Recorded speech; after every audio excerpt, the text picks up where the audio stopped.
तेलंगाना के वजीर सियाहत व एक्साइज श्रीनिवास गौड़ ने महबूबनगर में टैंकबंड, नेकलेस रोड और दीगर कामों का मुआयना किया। मौसमी बरसात के आगाज से कबल कामों को मुकम्मल करने ओहदेदारों को हिदायत दी और वजीर श्रीनिवास गौड़ ने बाबू जगजीवन राम की यौम पैदाइश के ज़िमन में बाबू जगजीवन राम के मुजस्समे पर गुलहाई अकीदत पेश करते हुए खिराज पेश किया। इस मौके पर कलेक्टर जी रवि नायक, SP के नरसिम्हा और दीगर भी मौजूद थे।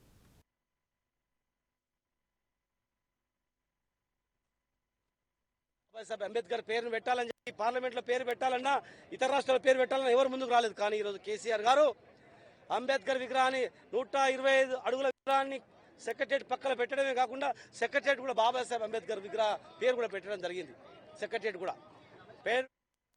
और इधर तेलंगाना के गदवाल में मुल्क के साबिक नायब वजीर आजम बाबू जगजीवन राम की यौम पैदाइश तकरीब मनाई गई। इस मौके पर जिला कलेक्टर, SP, ZP चेयरमैन और दीगर कायदीन ने बाबू जगजीवन राम के मुजस्समे पर फूल पेश करते हुए खिराज पेश किया और बाबू जगजीवन राम की खिदमत पर रोशनी डाली।